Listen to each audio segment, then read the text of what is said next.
Shalom Aleichem. Lorsque nous arrivons à la paracha de Hukat, on est toujours confronté à une question fondamentale. Comment est-il possible de rendre compatible une vie qui soit à la fois fondée sur la réflexion humaine, intellectuelle, et une vie fondée également sur la foi fondamentale dans tout ce qui vient de Dieu et qui a des connotations irrationnelles. Comment concilier l'un avec l'autre? En fait, c'est ce à quoi les Chachamim nous ont habitués, et ce à merveille, de génération en génération. Cela se voit aussi bien quant à la manière d'étudier la Torah que à la manière dont on apprend à lire par une véritable grille de lecture savante toute l'histoire des générations du vécu du peuple d'Israël à travers les siècles de l'exil.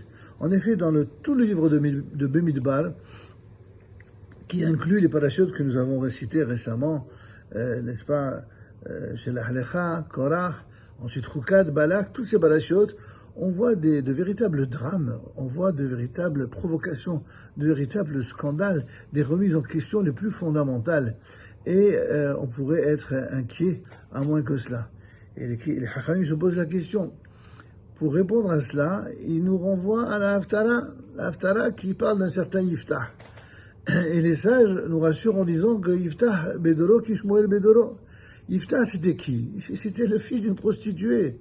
C'était un homme qui était très léger, qui est très très simple, et qui va s'avérer être celui qui va sauver le clan d'Israël, et ce, avec la bénédiction des Haramim. On voit qu'il y a donc, dans la réalité humaine, dans la gestion humaine, des choses qui sont irrationnelles. Pourquoi dis-je cela aujourd'hui, à travers justement les événements que connaît le peuple juif en Eretz Israël?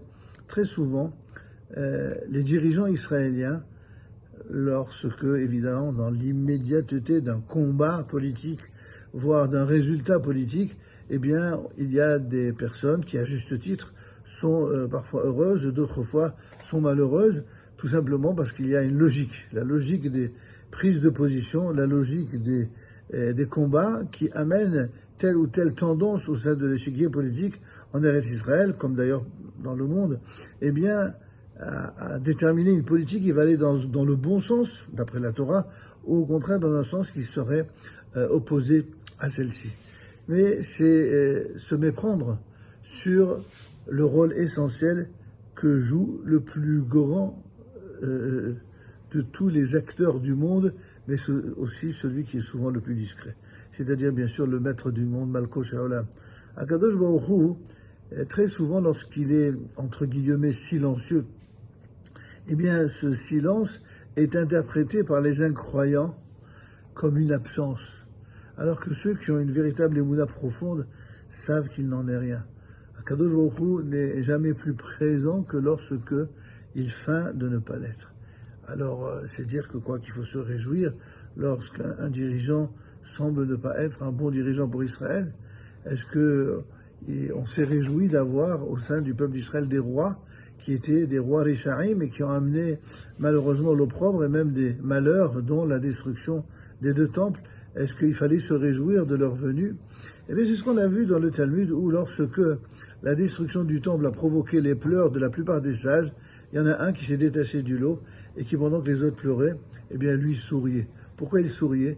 Parce qu'il disait tout simplement que de la même manière que les prophéties qui annonçaient les malheurs d'Israël se sont réalisées, de la même manière, les prophéties qui annoncent le bonheur et qui annoncent la reconstruction et qui annoncent les résultats progressifs amenant à l'avènement du Mashiach, eh bien, cela aussi se réalisera. Selon la logique que nous avons tenté de développer, en tout cas partiellement, on peut se poser la question, mais alors si c'est aussi évident que cela, comment se fait-il que tout le monde ne ressent pas les choses de la même façon?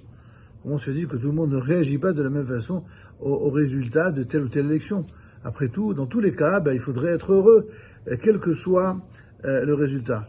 En vérité, on doit faire toujours ce que l'on appelle, dans le langage des sages, la ishtadlut. Il faut vraiment s'efforcer pour amener au pouvoir des gens qui soient méritants.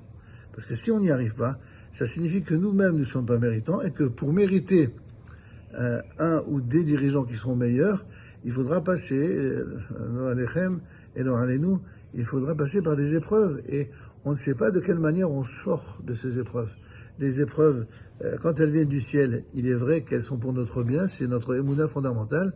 Mais lorsque ces épreuves, elles sont le résultat de mauvais choix, que ce soit de mauvais choix de comportement, de mauvais choix de pensée ou de mauvais choix idéologiques au niveau national, eh bien, le prix à payer parfois peut être très coûteux et risque d'engendrer des souffrances pour des générations que Dieu préserve. C'est pour ça qu'il ne faut pas sous-estimer pour autant le devoir fondamental de se battre pour un idéal, de se battre. Et d'ailleurs, c'est cela qu'il faut faire. Il ne faut jamais pleurer, à part pour Tisha B'Av, qui est le jour consacré aux véritables pleurs sincères, profondes pour tous les malheurs d'Israël. En dehors des 3 semaines, et plus particulièrement de Tisha B'Av, un juif n'est pas celui qui pleurniche. C'est pas quelqu'un qui se plaint, c'est quelqu'un qui se bat en permanence, du premier jour de son existence jusqu'à son dernier souffle. Ça, c'est être juif. Ça, c'est être celui qui est à l'image de son créateur, Ish Milchama. Adonai Ish Milchama, Adonai Shemo. On doit être de véritables combattants. Attention, ne nous méprenons pas, puisqu'aujourd'hui, il y a toujours des oreilles qui ont une tendance à comprendre de travers ce que nous disons d'une manière si claire. Nous ne sommes pas des va-t-en-guerre. On ne recherche pas la guerre. Ce qu'on recherche, plus précisément, c'est la guerre contre le mal, la guerre contre le mensonge, la guerre contre ceux qui ont décidé, eux, de se dresser comme des ennemis de Hakadosh Baruch Hu, des ennemis du peuple d'Israël, des ennemis de l'intégrité et de la vérité. Alors ceux qui se présentent comme des ennemis, alors il faut parler le langage de ces sujets. Lorsque quelqu'un se comporte en ennemi, il faut le traiter en ennemi.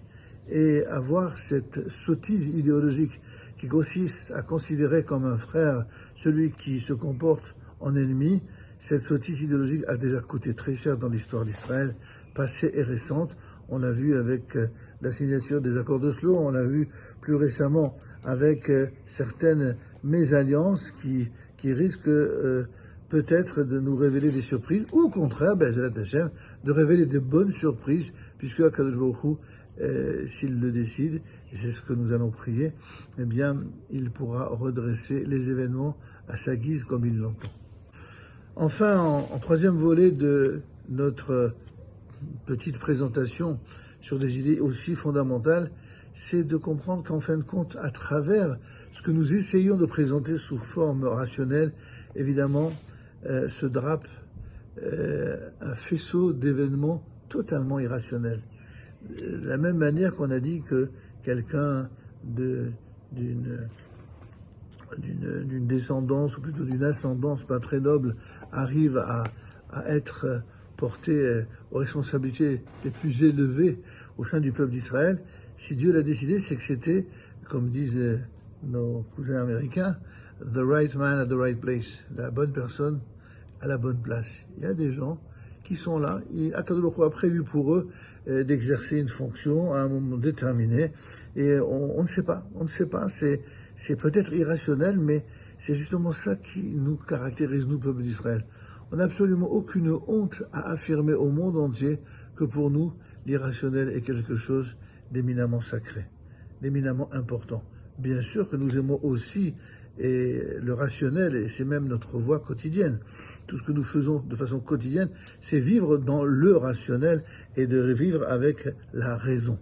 Mais c'est aussi faire preuve de bon sens et de raison que d'admettre ses limites humaines et d'avoir l'humilité d'admettre que ce qui vient de l'être le plus irrationnel au plan humain, à savoir Dieu, il faut avoir cette humilité d'accepter que lorsque lui décide quelque chose, même si cela vient contrecarrer toutes nos idées préconçues, nos préjugés, eh bien c'est lui qui a raison et c'est nous qui avons tort. Seul celui qui est capable de cette humilité-là est capable de comprendre tous les paradoxes présentés par nos sages dans la fameuse Para Adouma, cette vache rousse, un animal particulier qui, d'après le Midrash, vient simplement nettoyer les saletés laissées par son petit. Cette image pour rappeler que la faute reprochée au peuple d'Israël, c'est la faute du veau d'or, et cette vache rousse va venir nettoyer la faute de ce veau d'or, c'est-à-dire toutes ces choses qui sont à travers les âges les conséquences de ce que cela a constitué comme un socle de motivation idéologique à toutes les générations pour faire les choses de manière contraire à la volonté divine. C'est aussi quelque chose qui pourrait être considéré comme irrationnel pour quelqu'un qui a la foi. Alors comment? Alors on ne sait plus qu'est-ce qui est rationnel, qu'est-ce qui est irrationnel. Pour un juif qui a la foi, être irrationnel, c'est oser réfléchir sans Dieu. Être quelqu'un qui tourne le dos à Dieu, eh bien, c'est croire que être rationnel, c'est compter uniquement sur sa réflexion en faisant fi de la volonté et de la sagesse divine. Eh bien, nous pensons au contraire que celui qui agit de la sorte, il est dans ce qu'on appelle le ivaron, c'est-à-dire dans l'aveuglement total. Et c'est pour cela que quand quelqu'un est aveugle, il ne sert à rien de lui expliquer quelque chose qu'il ne voudra de toute façon ni entendre ni comprendre. Il faut juste exécuter, réaliser la volonté d'Akadosh Baruch Hu.